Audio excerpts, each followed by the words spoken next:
Hello and welcome to Beginners Python and Machine Learning. My name's Tim Cummings. Today we're going to be looking at network sockets using Python. So we'll be doing running a few programs and trying to get them to communicate. We'll be running two programs simultaneously, a client and a server, and getting them to communicate with each other. Now this is the code behind the virtual printer that we created, the Print2XLS printer that we created in meetup 110, I think it was. So the advantage of these live streams is that you can ask questions, so feel free to ask questions in the YouTube chat and in the Slack channel. So in Slack we've got the Learning to Code channel, and there's instructions down here on how to get into that. So that's it's beginnerspython.slack.com. Please send an email to this email address here for an invitation to join the space.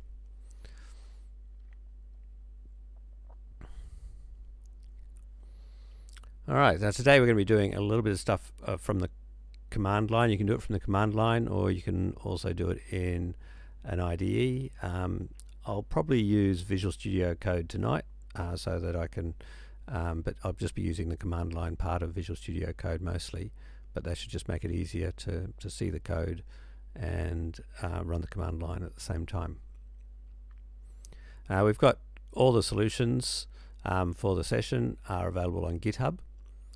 Now this is the URL to our main GitHub repository where we do solutions for every week. I'm not sure if I've put the solutions up, but they may not have been pulled into the final solution here.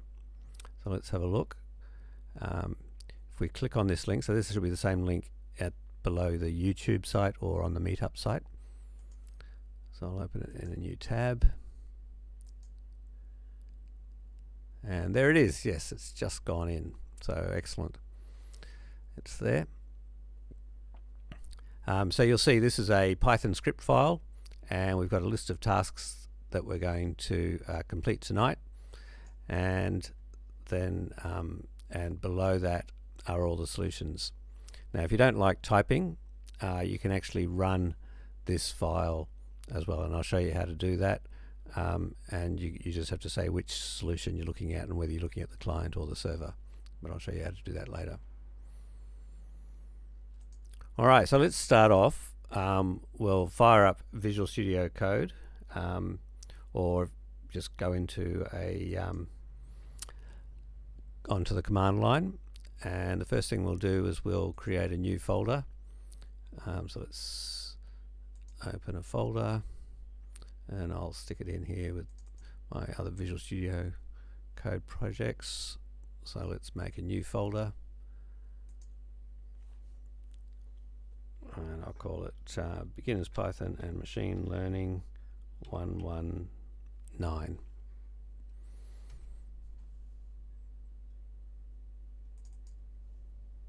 Okay, so I'll select that folder. And there's our folder, and now we'll go and save our file that we got from GitHub, and we'll save that to that location. So I'm just in Chrome here.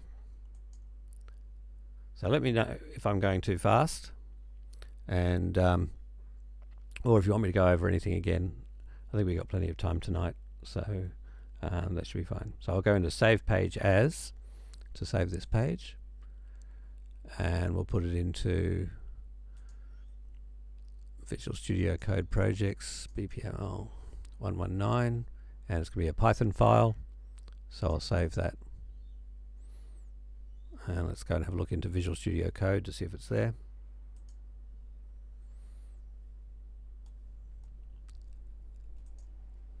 And here it is.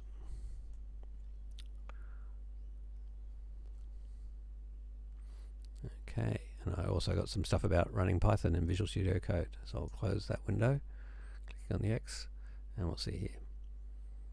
Okay, so let's the first task is to implement echo server.py and echo client.py from this site here, Real Python. They've got some excellent tutorials there.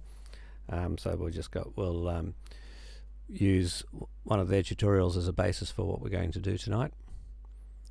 So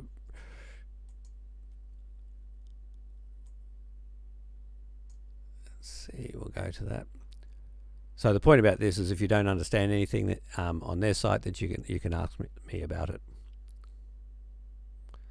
I'll have to see.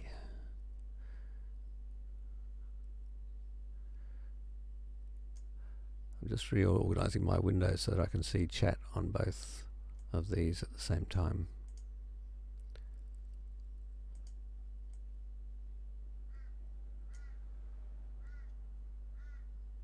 Yep. Okay, so this is an excellent guide here, but it's quite tricky in places, and it'll take a while to go through the whole thing, but we'll just look at some important parts of it. So when you create, when you want two programs to communicate with each other over the network using TCP/IP, then we create network sockets. Now, a socket is, let's have a look at the pictures. TCP sockets, that's what we're creating. So there's two sorts. You've got your TCP sockets and your UDP sockets. The advantage of TCP, they're the more reliable ones, because they're guaranteed to be in order. So the order that the sender sent them in is the order that they arrive at the recipient. Also, they're reliable. If any packets have been dropped in the network, that's detected and retransmitted automatically, so we don't have to worry about the code that goes behind that. So when we look at what a server does, I'll see if I make that a little bit bigger.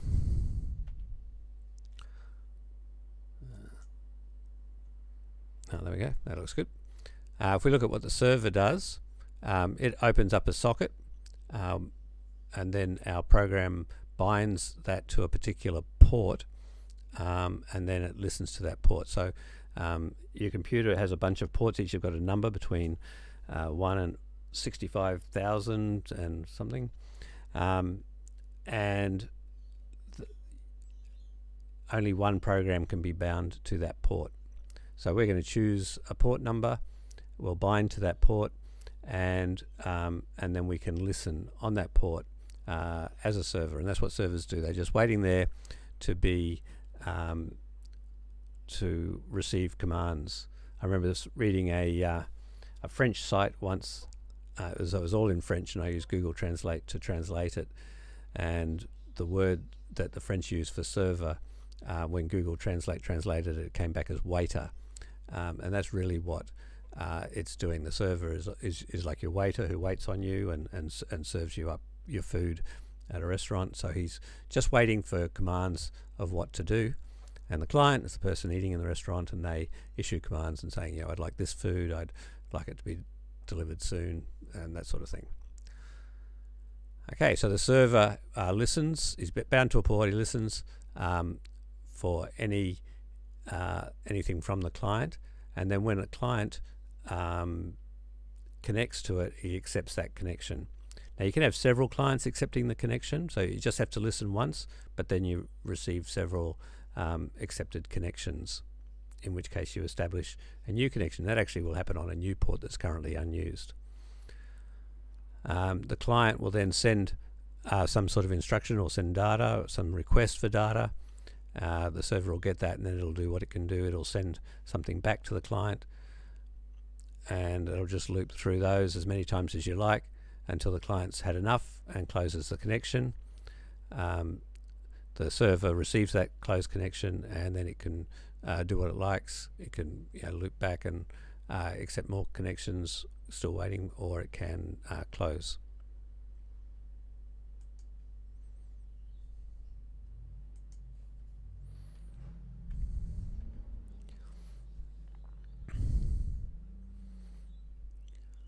Okay, so they provided some sample code here, echo client and server. This code actually looks very similar to the code that you will see on in the Python library documentation for this as well. So we're going to just copy and paste it for now, and then we'll go through each line and work out what they do. So I'll copy that. This is the server, and we'll go back to Visual Studio Code. We'll create a new file. So I just click on new file here, and we'll call it echo server, not py, and we'll paste the code in, and there it is. And then we'll create another new file called echo client.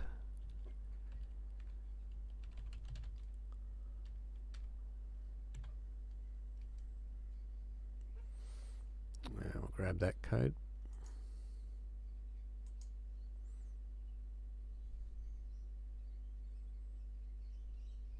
Oh, that's them. So now they're explaining what it all does. Okay, and here's the echo client.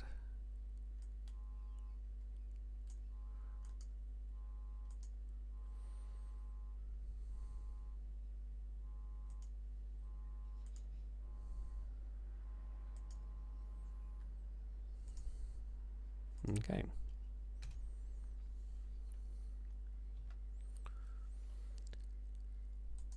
And I'll save that.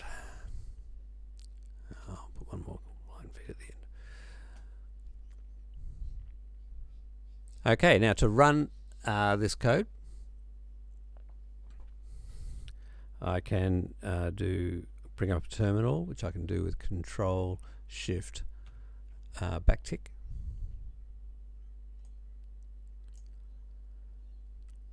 And then we can run it. So I can just say Python. So I haven't got any, haven't got a virtual environment going here, but that's probably okay because we're only using standard libraries tonight. So we'll just leave it like that.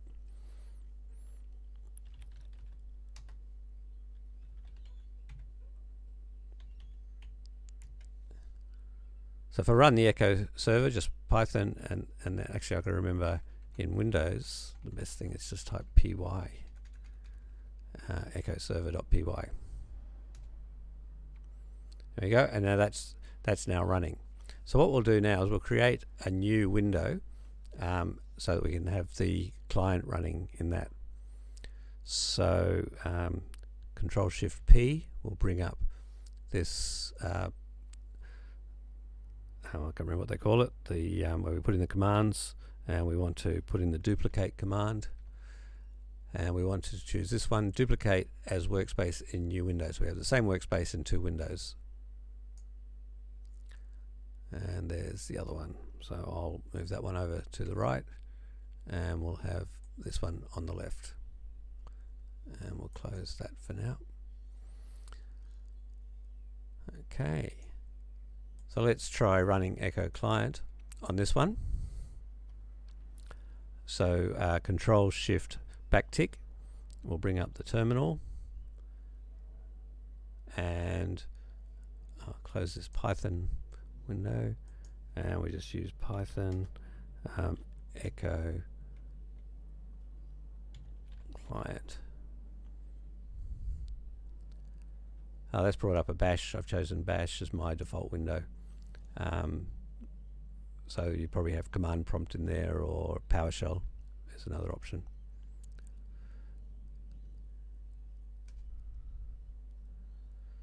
Okay, can't open file. That's because I didn't put the .py at the end.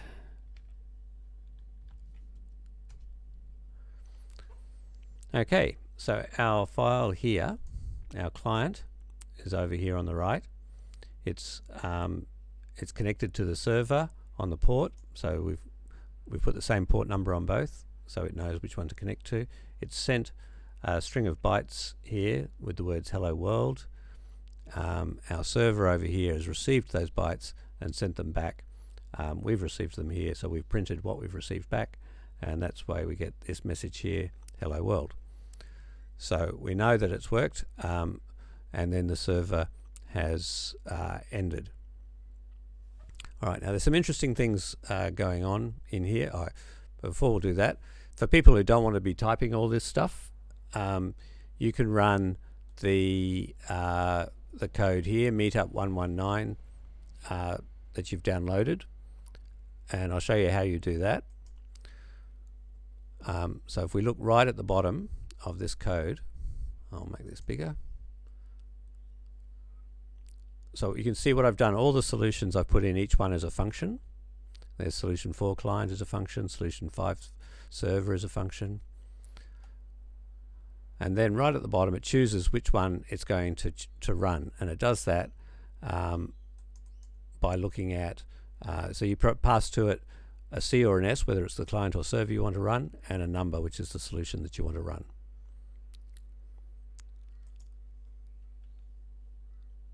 So if we go py meetup 119, and I just press tab then for command completion, so it came across quickly, and then I want to run the server for solution 1, and that's now running. And then in the other one, let's move that back over to the left, and in our other window we can run it as well, and this time we'll run the client. So you always start the server before the client. So server 1. Sorry, we've done the server, client 1. There we go, and it's obviously slightly different. I've changed the code slightly. I've used logging rather than print statements, and it's received hello world, and I've also put in some interesting things about it. Let's see what I've put in there to make it give a different response.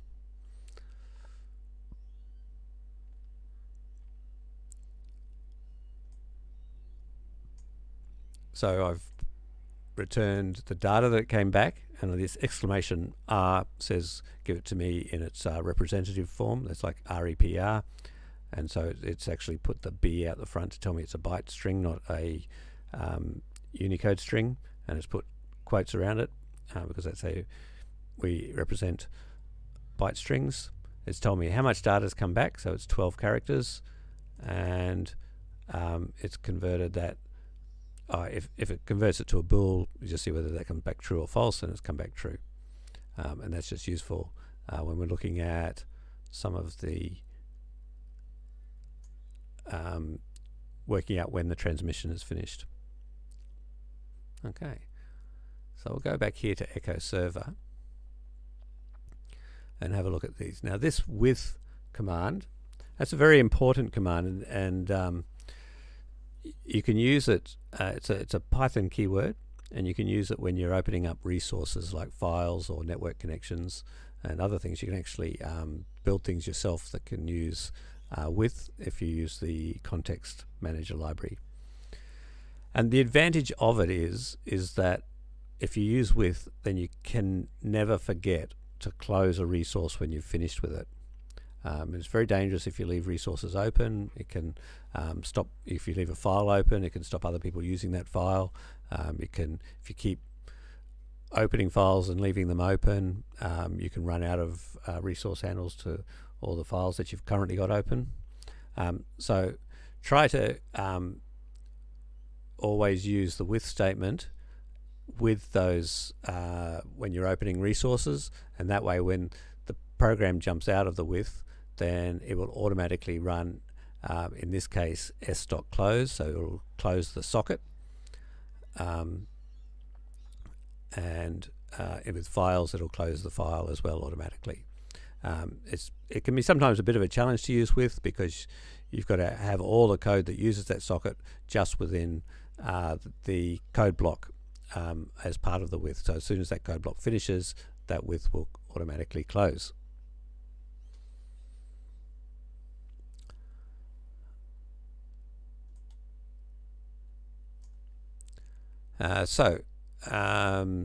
We're creating a socket. We're using the inet address family. So address family is inet, which is just for IPv4, which is IP addresses of this format, not the IPv6. And there's a different address family if you want to use IPv6. And it's coming in as a sock stream. So this is pretty much going to be always the same whenever it's a very common way of opening your sockets. So we bind it to a host and a port, and you notice the double parentheses here. Bind takes one argument, which is the address, but the address needs two values. It needs to know the host and the port. So the host is its own address, really, because it is the server's running on the host, and the port that it's going to open up on there. Meanwhile, over here on the client, it will also, let's open up Echo Client. It's using the same host and port. It uses the same with socket, open the address family and sock stream as S, and then it connects, but the connection actually happens a bit lower down here. All right, so s.bind means we've locked up that port. No other application can use that port, and we've used port 65,432, so right up near the top of the numbers of ports. 65,536 I think is the top one, which is power of 2. And then we're listening. You remember in that diagram, listening is the next thing to do, and then we start accepting connections. Now when a connection gets connected, then s.accept returns a value here into con, and we can once we've got that connection, we can do everything we want to do with it. And once again, we've used a with command here, so that when we finish with the connection, when we're out of that code block, it will automatically close the connection for us. So we're going to say where's connected by, and we can see here it's connected by 127.0.0.1, which is so that's the IP address for your current machine. It's a special IP address. It's also called localhost. So you'll see that quite commonly when you're working on computers. You could also have put in there what your actual IP address is on your local LAN, and that would also have worked. This is the port number it's accepted a connection on. So you can see that that's different to the original port number. So, and that's because this connection, it locks the client and the server together so they can be talking to each other while the server is still listening for other connections. So the first time we did it on 57331, the second time we ran it we got it on 62283, so it's just a randomly selected port, but it just checks to make sure nothing else is using that port when it does it. And it chooses a relatively high number because they're not so frequently used by standard software. Standard software will normally use the lower port numbers. And in fact, any port number under 1024 is a privileged port, so you actually need to be an administrator on your computer if you want to use anything below 1024. So for example, port 80 is a HTTP server, port 443 is an HTTPS server, SSH is an SSH server, will run on port 22 generally. So they're your standard ports, and you can see those ones are all less than 1024. So they're the ones that you need to be administrator to run. Okay, any questions so far? Okay, now if you look at this code here, you'll see that the server really can only accept one connection at a time, and it doesn't loop back here until this connection is completed with. But the connections can still connect. They'll just be sitting there waiting for this server to do anything with them. And if you read through the real Python tutorial, it'll tell you how to allow multiple connections. But in most cases, one connection at a time is fine. We did that for our virtual Excel print to Excel printer, and one connection at a time was fine, even though we were creating lots of connections, but they were consecutive. rather than concurrent. Okay, while true. So while true, that's an infinite loop, because while will keep looping through the code block, and while this expression is true, and of course we've put an expression that's always true. So the only way out of this loop is through this break. And so we've done a break. If not data, then we break, and break will take you out of the current loop and take you out to this code block here. There's nothing left in this code block, so it'll jump out of that one. And in this case, we haven't even got a loop for the second connection to be accepted. So if that's the case, it'll just fall out of the width here, and our server will automatically close. So in fact, not only do we not accept multiple connections in the server, we're only accepting one, and then our server is quitting, which can be useful, because then it's finished and we don't have to worry about it.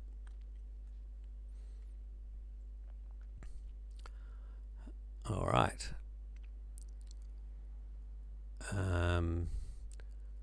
Okay, so now looking at the client, we're sending data here. So once we've connected, we then do a send all, and that will send as much data as we've got. But we send bytes. So you don't send Unicode strings, which are the default in Python 3. You would send bytes, which are the byte strings, which are the default in Python 2. So in Python 3, we've had to specify a B out the front here to make it clear that this is a byte string, not a Unicode string. I forgot to mention this here. Con.receive is this is how it receives data from the connection, and we put in here is a number of bytes that we want to receive at a time. So in this case, we're putting in 1024. We're receiving that, so it'll keep receiving data until it gets 1024, or it gets to the end of the data stream. If not data, that means if there was 0 bytes received, then it'll break. Otherwise, send all that data straight back to where it came from. So con.sendAll, so it's sending back to the client. The client's then receiving it using this receive command, and once it's received that data, it just prints it and finishes. It's jumped out of that code block. Once it goes out of that code block, it closes the connection, in which case the server gets a close connection command. When it gets a close connection command, it's waiting here, receiving bytes, but the connection's closed, so the value of data will be a empty byte string. So that'll turn not data will be true, because data will be false, and so it will break out of that loop. Okay.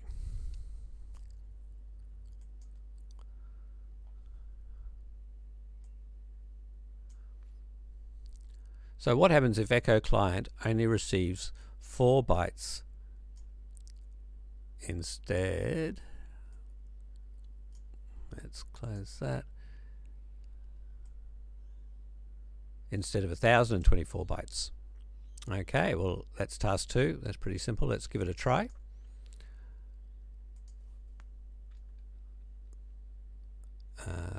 What was it? What happens if echo client? Okay. So this one's echo client. So we want it to only receive 4 bytes and then close the connection. Okay, so I'll save that. We'll run our server, and then we'll run our client.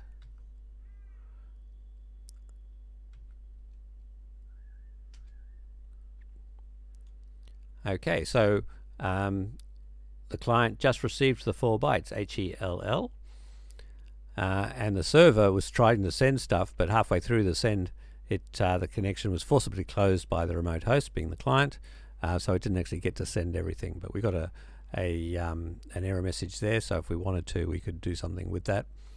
But that's what happens when we try sending something, but there's not enough. The receiving socket doesn't receive it all.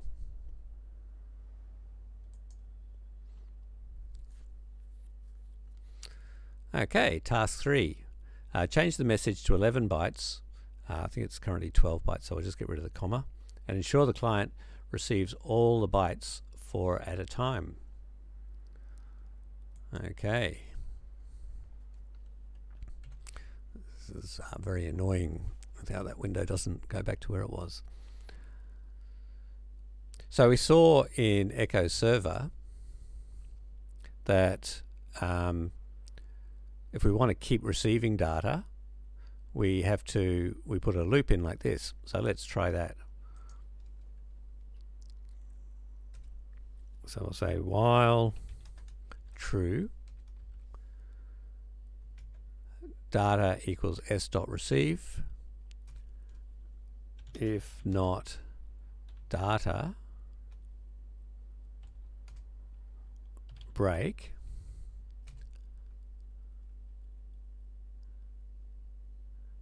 Okay, and let's put this print command up here so we can see what we're actually receiving. And we'll also print the length of what we received.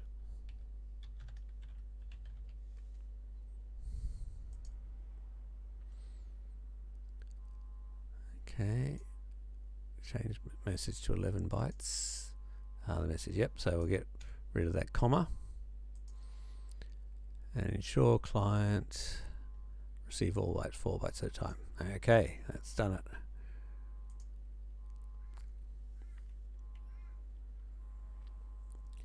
So I need to save that one. I need to run the server first and then run the client. Okay, so now we can see we received HELL 4 bytes, then we received O space WO 4 bytes, then we received RLD, which was 3 bytes, so we've received 11 bytes. But now we've got both client and server still waiting for more data.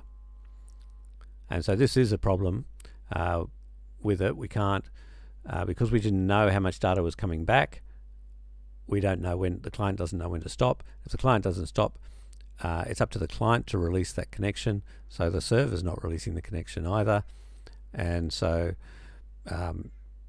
we're stuck. All right. So the only way for us to finish now is to use Control-C. So I'll use Control-C on the client. Let's try that. And in fact, that doesn't work. So we have to, what's the command to quit the app?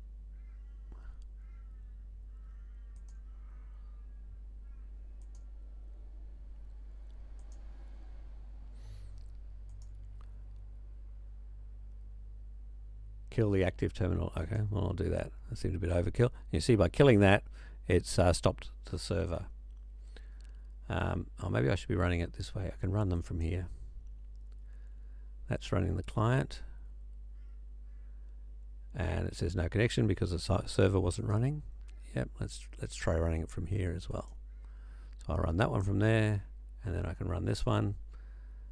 Neither of them are going to stop, so we have to stop it.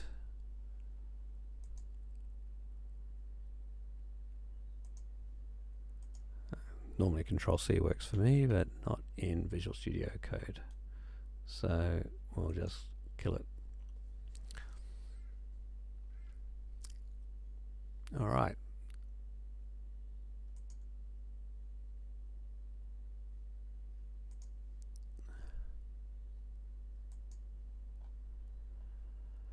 That's what I'll do. I'll jump back to our code here so we can, it's easier to jump around.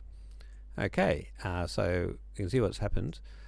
In the client, set the receive timeout using s.setTimeout to 3 and catch the exception socket.timeout. So this is a solution. We don't know how much data is there. We don't even know, even though we're receiving it 4 bytes at a time, it may actually come in 3 bytes or 2 bytes or 4 bytes. We know it's going to come in order, but we don't know how many bytes are going to arrive in each packet. So we'll just wait for 3 seconds. If it hasn't all come in 3 seconds, we'll go, oh, it's not going to come, and so we'll stop then. So let's give that a go. So I'll go into my client, and we'll set the receive timeout with s dot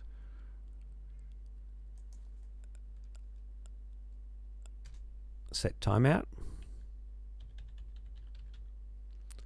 And then it's come up the default for me, so that's good. And we'll give it 3 seconds.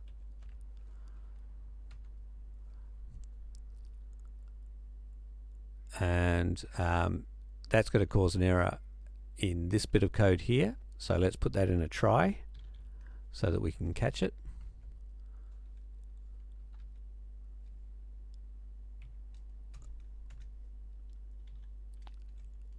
Accept and socket.timeout, if I can spell it properly. Yeah, it looks like I've got that right. And then we'll just say print, we'll just print timed out. So let me know if you're having any problems running the code, especially if you're running it from the main meetup file, because I can do that as well, because at the moment I'm just running the Echo client and Echo server, which we're making changes to. All right, so there it is. That's looking good. So let's run our server.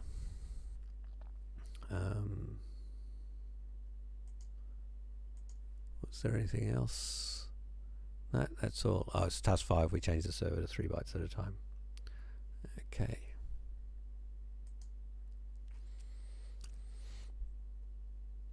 So we run our server. We run our client when we've saved it.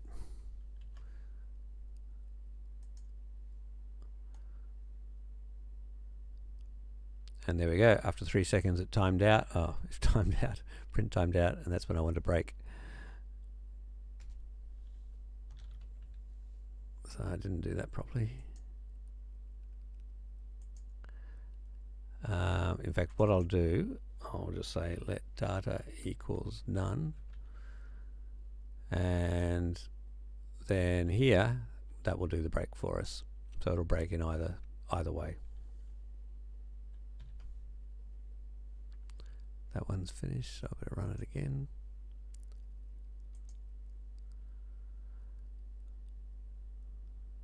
And there we go, it timed out, it broke out of the loop, and then that told our server that it could stop as well, so it stopped.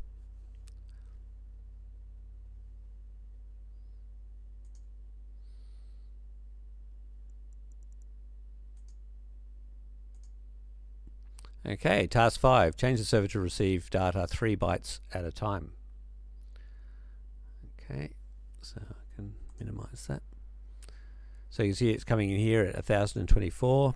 So let's bring that in at 3 bytes. So they don't have to be the same. In fact, we're only setting it on the receive. We're not setting anything on the send, and that's because we're relying on send all to send everything for us. So send all actually does a lot of work. In the old days, we used to have to send it so many bytes at a time. We had to check how many bytes actually did get sent, because it doesn't always send all of the ones. And then just make sure that everything got sent. But now send all will do that all for us in the background. Okay, save and run our server.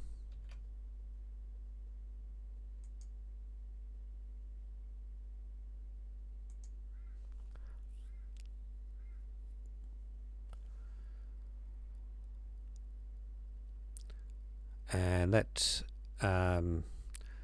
didn't look a lot differently. Didn't look a lot different because we're not actually seeing stuff. So if I look in the meetup, the solutions that I've created,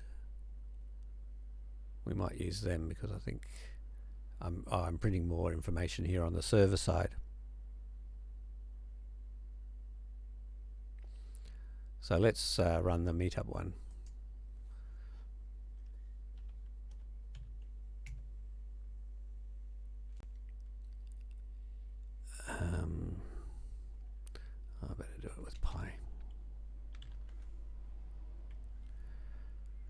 So we want the server for 5, and this one will do the client for 5.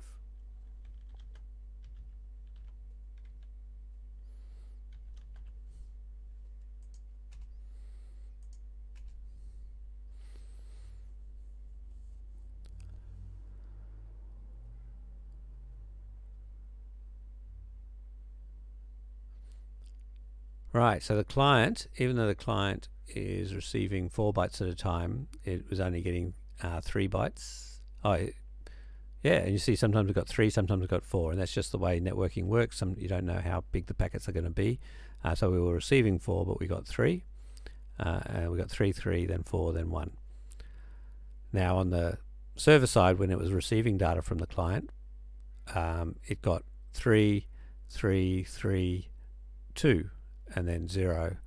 When after the timed out, it got an empty byte string, which equated to 0, and that comes to false. So I guess that's why we're getting 3 on those times, because the server was only receiving 3 and sending that 3 bytes back. But even the world here, it sent those 3 bytes, and then it sent another 2 bytes, and one of them actually got caught up with the previous packet, and so they came through as one packet of 4 bytes in the client when it was receiving data.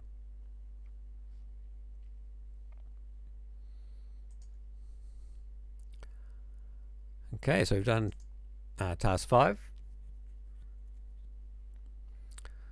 Task 6, modify echo server to return the data in reverse and use a receive buffer of 4096 bytes. Okay. So I'll minimize that.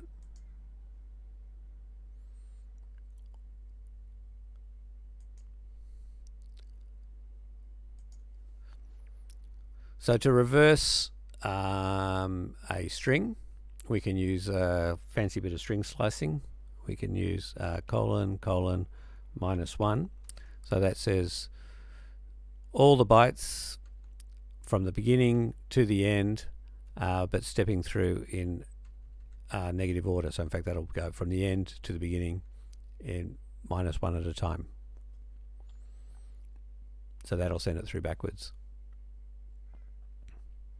And use 4096. So when you're normally setting up your network sockets, normally use 4096. That's a pretty common number for most of your hardware. That gives you the right balance for your computer hardware and your network infrastructure. So that's what Python recommends, it's using 4096. Okay.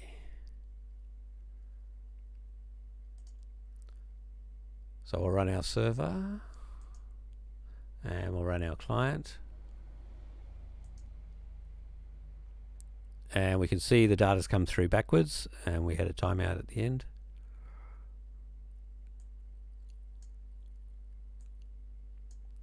World hello. Okay. So that was useful. We were using byte strings. So the next question is now put in some Unicode characters into our string that we send from Echo Client.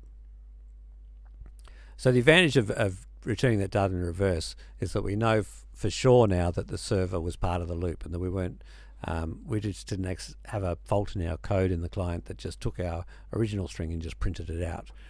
We know that the server was actually part of the what it was doing. So I like to make the server transform the data in some way so that I can really be sure that our network connection worked. Okay, so now we're using Unicode characters, and I've put a couple of characters here. So one's a picture of a snake, that's representing Python, turtle, because we sometimes do turtle graphics in Python, and this one here, HM, that's actually an Australian flag. So if you're looking at this on Mac or Linux, it would show up as an Australian flag, but because I'm on Windows, it shows up as the letters HM. But we can copy and paste out of here.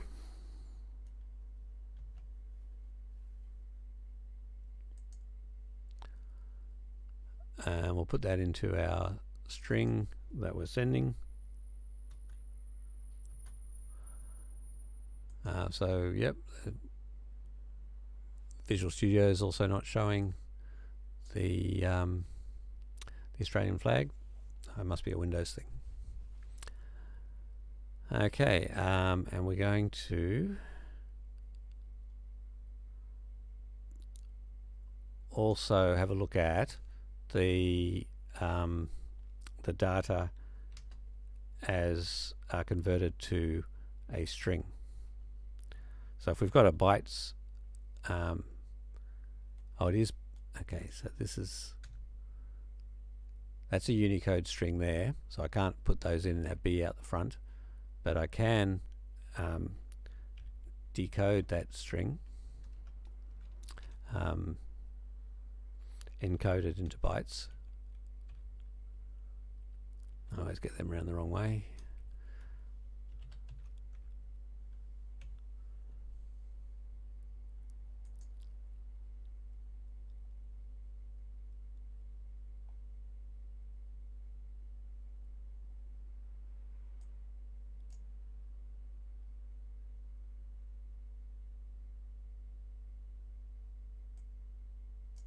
So there's the client.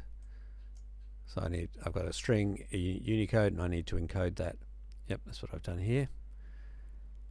And then when it comes back, it'll come back as bytes, and so we need to decode that from bytes back to a string.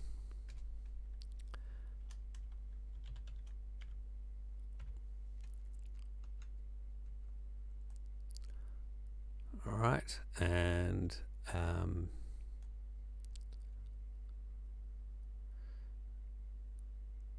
we should do something on the server as well. I'm just going to copy a logging. We'll print. I'll make that a print statement on the server.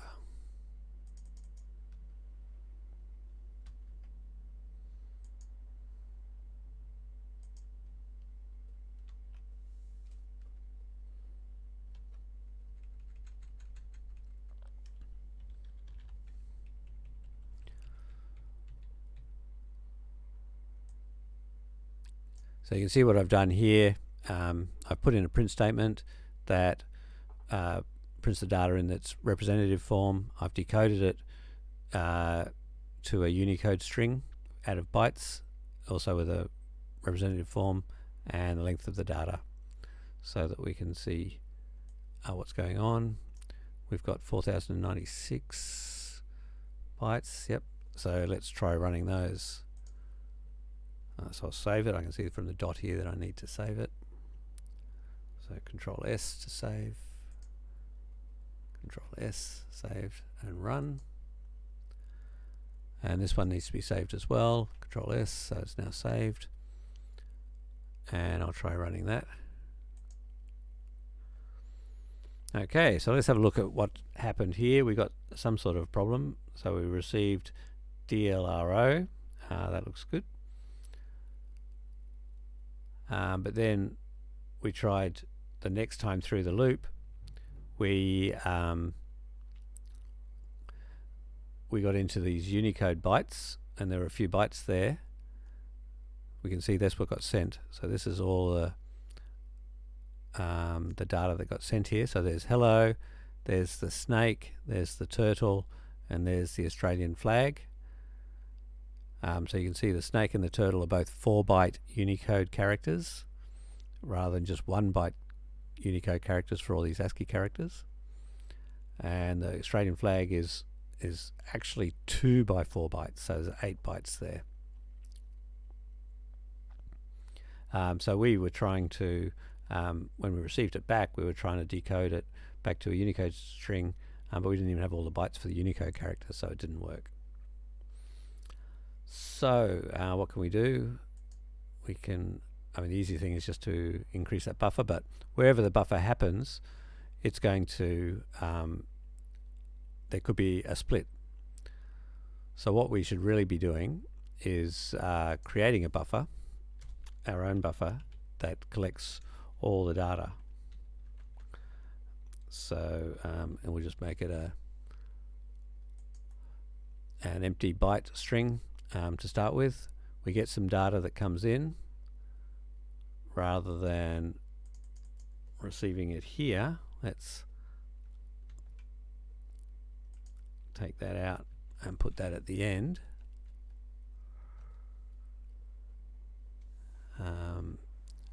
And that will do that on buffer rather than data.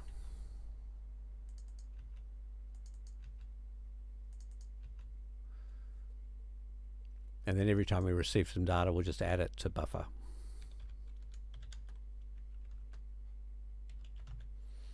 So this is a fairly inefficient way of adding data to buffer, but it'll do for now. It's just a simple program. Data equals done. Okay. Yes, let's try running that. So I'll save that. We better get our server running.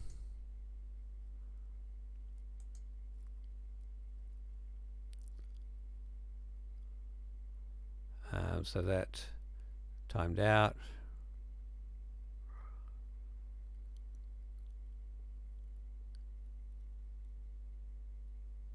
And it didn't work. And that's because, well, the data got reversed. So let's see, there's the data that came in.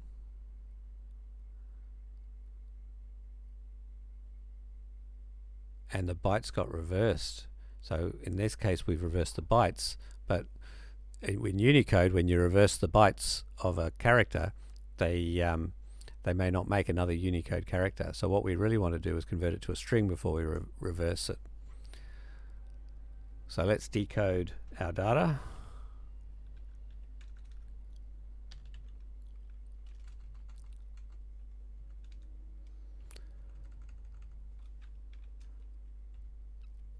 Using UTF-8.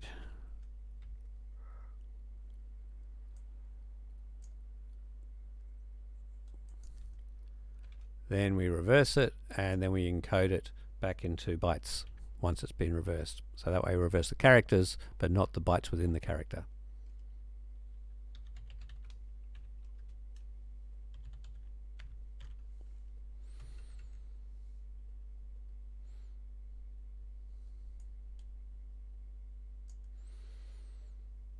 Okay, we'll see how that works. So I'll save that, Control S, run that, that's running.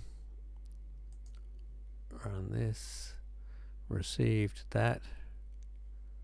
Okay, and then we can see we received it all backwards. HM became MH, so you'll actually find if you're on a computer that can show the flags, you'll get a different flag for MH than the Australian flag, but all the characters are in the reverse order. So you can see how it's important here to be aware of which are bytes and which are characters. I'm not getting many questions.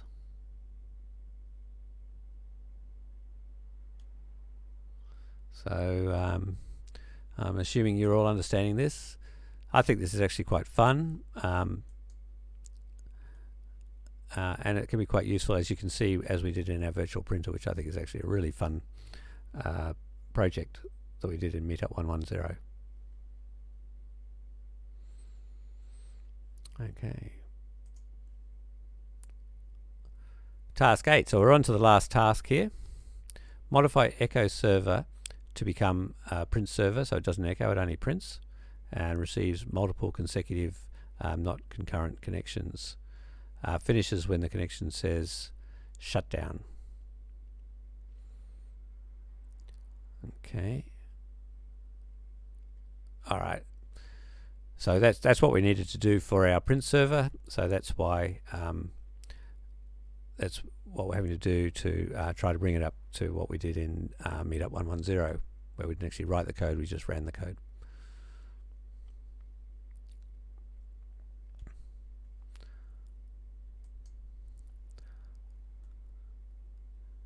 Okay, so we'll just look at the answer for this one.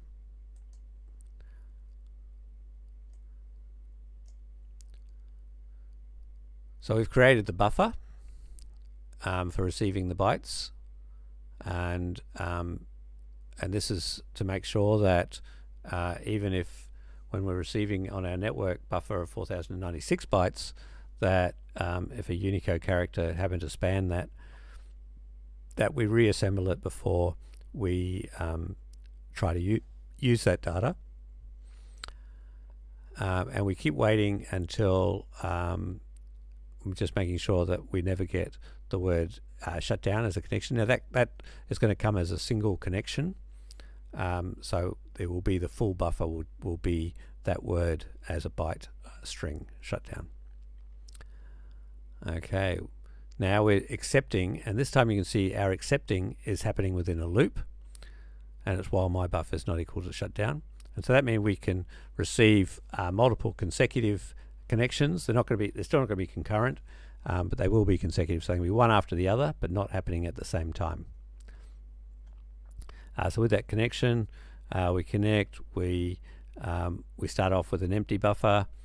We keep accumulating our buffer until the client quits and closes the connection, in which case we can break out of this infinite loop, and then we can do something with the code. So in this case, we're going to replace all the carriage returns and line feeds with just line feeds. So n is new line or line feed, and /r is carriage return. So this is Windows line endings. This is Mac and Linux line endings. And Python often uses just these line endings. So by doing this, we can make sure we don't get double lines throughout what we've received. Okay, then we take the buffer that's all in bytes and we decode it using the UTF-8 character set and split that on just any of these new lines, and then we can print out the lines. So what we're going to do, I think you'll find in the client, is we're going to look at all the files in the current directory that end in .py and send them to the server, and the server's going to print them out with their line numbers, print 3 blank lines between them, and if it finally gets a shutdown, the server will quit. And here the client's going to keep running through all the files it can find in the current directory, so it's using path glob to find all the files, the py files in the current directory. It's using open for the file, and you can see once again we use the if with, which means we don't have to worry about closing, so it'll automatically close the file when we're finished, and then we just send the straight text without it coming from a file. Alright, so let's check that works.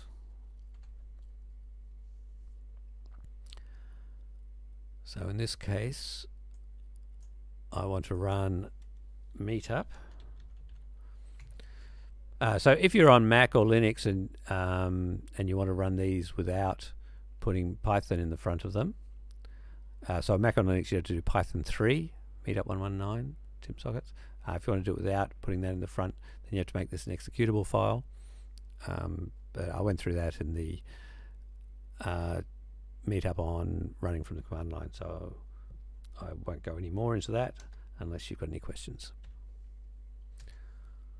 Okay, waiting for a connection here, and let's try the same on the client.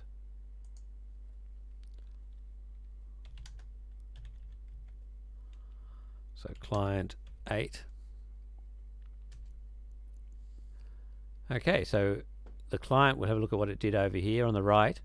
It found this file, echo client.py, it found this file, echo server.py, and it found this file, meetup 119 timsockets.py. And then it's printed each one of those files, it sent them over to the server. We can see the server's received them because the server's put a line number. In fact, there's a new connection, waiting for a connection. It got the connection, and it's already done a couple of connections up here. So that came in on that port, 59990. This one came in on 59991, and it's received the whole file, including our Unicode. So that's looking good.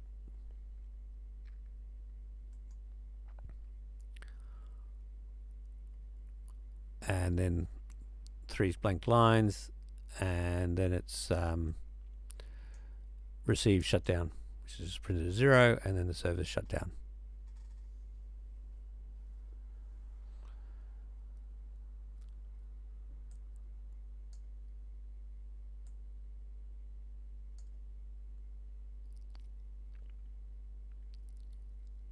So I hope you found that all interesting. That you saw the solution that we did for the receiving the data and putting a timeout in there if both the client and the server were waiting for more data. If you read through the real Python tutorial, they showed other ways of handling that. Maybe setting some length data beforehand to say how much data you're about to send, and then this the server or the client knows to only wait until it's received that much data before it closes the connection and moves on. Okay, that's it for network sockets. Hope you enjoyed it. The next week will be Arun. So Arun will be doing the remaining sessions this month, and he'll be doing machine learning, the machine learning part of Python. So I hope you can join us again for those. See you later.